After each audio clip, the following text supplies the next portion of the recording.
दोस्तों, हमारी हिंदू परंपरा में शिवरात्रि का बहुत महत्व है और ये पर्व फाल्गुन मास के कृष्ण पक्ष की चतुर्दशी को मनाया जाता है। माना जाता है कि इस दिन प्रकाश के रूप में शिवजी प्रकट हुए थे और शिवजी का विवाह मां पार्वती के साथ भी इसी दिन हुआ था।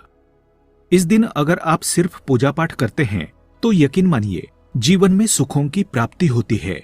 इस दिन भगवान भोलेनाथ की साधना करने से धन धान्य, सुख, सौभाग्य और समृद्धि में वृद्धि होती है। ये दिन भगवान भोलेनाथ को प्रसन्न करने का बहुत ही खास दिन माना जाता है। भगवान भोलेनाथ भोले भंडारी है। वे एक लोटा जल से भी प्रसन्न हो जाते हैं, लेकिन भगवान भोलेनाथ शीघ्र ही गुस्सा भी हो जाते हैं। जहां भगवान भोलेनाथ को कुछ चीजें प्रिय है तो वहीं कुछ चीजें अप्रिय भी है। कुछ चीजें ऐसी है जिनका भगवान भोलेनाथ की पूजा में अगर इस्तेमाल ना किया जाए तो भगवान भोलेनाथ का पूजन अधूरा रहता है। वहीं कुछ चीजें ऐसी भी होती है जो अगर अनजाने में आप भगवान भोलेनाथ को अर्पित कर देंगे तो उससे भगवान भोलेनाथ आपसे रुष्ट हो जाएंगे। इसलिए भगवान भोलेनाथ की पूजा करते समय कुछ बातों का विशेष ध्यान रखना चाहिए। आज की इस वीडियो में हम आपको बताएंगे कि महाशिवरात्रि के पावन पर्व पर क्या करें, क्या ना करें, कौन सी ऐसी वस्तुएं हैं जो भगवान भोलेनाथ को अति प्रिय है और कौन सी ऐसी वस्तुएं हैं जो भगवान भोलेनाथ को बिल्कुल भी प्रिय नहीं है, कौन सी वस्तुएं हैं जो भगवान भोलेनाथ को भूल से भी अर्पित नहीं करनी चाहिए। लेकिन दोस्तों, उससे पहले आपसे रिक्वेस्ट करते हैं कि वीडियो को लाइक जरूर करिएगा, दोस्तों को शेयर कर दीजिएगा और अगर आपने अभी तक चैनल को सब्सक्राइब नहीं किया है तो चैनल को सब्सक्राइब करके बेल आइकन जरूर दबाइएगा। तो आइए सबसे पहले जानते हैं कि महाशिवरात्रि के पावन पर्व पर क्या करना चाहिए जिससे भगवान भोलेनाथ और मां पार्वती का आशीर्वाद प्राप्त हो।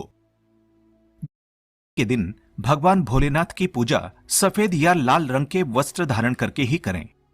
सफेद और लाल रंग के वस्त्र धारण कर भगवान भोलेनाथ का पूजन करना बहुत ही शुभ माना जाता है। यदि संभव हो तो इस दिन पूजा में बिना सिले वस्त्र पहने। महाशिवरात्रि के पावन पर्व पर भगवान भोलेनाथ की शिवलिंग का पूजन अवश्य ही करें।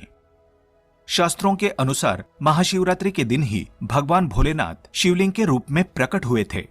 इसलिए इस दिन शिवलिंग का पूजन करना सबसे ज्यादा श्रेष्ठ माना जाता है। शिवलिंग का पूजन करने से भगवान भोलेनाथ और मां पार्वती की असीम कृपा प्राप्त होती है।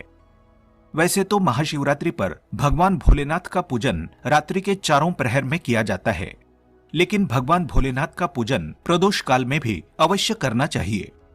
प्रदोष काल स्वयं भगवान भोलेनाथ का काल होता है। मान्यताओं के अनुसार प्रदोष काल के समय भगवान भोलेनाथ शिवलिंग में विराजमान रहते हैं। इसलिए महाशिवरात्रि के पावन पर्व पर आप प्रदोष काल में भगवान भोलेनाथ का पूजन अवश्य ही करें। प्रदोष काल यानी कि संध्या काल से रात्रि तक 90 मिनट का समय। महाशिवरात्रि का मतलब है भगवान शिव का रात्रि के समय पूजन करना। इसलिए महाशिवरात्रि में अर्धरात्रि यानी कि निशिता काल में भगवान शिव का पूजन अवश्य ही किया जाता है। इसलिए आप भी निशिता काल जो अर्धरात्रि का समय होता है, रात 12 बजे से 12:30 बजे तक, इस समय भगवान भोलेनाथ का पूजन अवश्य ही करें। इससे भगवान भोलेनाथ अति शीघ्र ही प्रसन्न हो जाएंगे और आपको मनचाहा वरदान देंगे। महाशिवरात्रि पर भगवान शिव के साथ माता पार्वती का पूजन भी अवश्य ही करें। ऐसा करने से आपको भगवान शिव के साथ माता पार्वती का भी आशीर्वाद प्राप्त होगा। महाशिवरात्रि के दिन भगवान भोलेनाथ की शिवलिंग पर बेलपत्र अवश्य ही अर्पित करें। बेलपत्र भगवान भोलेनाथ को अति प्रिय है। बेलपत्र के बिना भगवान भोलेनाथ का पूजन अधूरा माना जाता है। बेलपत्र एक पत्ता नहीं माना जाता। एक डंडी में जो 3 पत्ते जुड़े हों उन्हें बेलपत्र कहा जाता है। एक डंडी में 3 जुड़े हुए बेलपत्र ही शिवलिंग पर अर्पित करें और चंदन से उस पर ओम नमः शिवाय लिखकर वे अर्पित करें। ऐसा करने से भगवान भोलेनाथ की कृपा प्राप्त होती है। महाशिवरात्रि के दिन भगवान शिव को पूजा में अक्षत अवश्य ही अर्पित करें।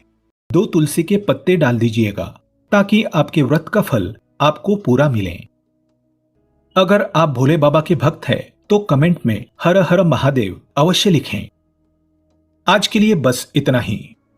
दोस्तों, अगर आपको ये वीडियो पसंद आया है तो वीडियो को लाइक करिएगा, दोस्तों को शेयर जरूर करिएगा और चैनल को सब्सक्राइब करके बेल आइकन जरूर दबाइएगा ताकि आने वाला नॉलेजेबल वीडियो आपको सबसे पहले मिले।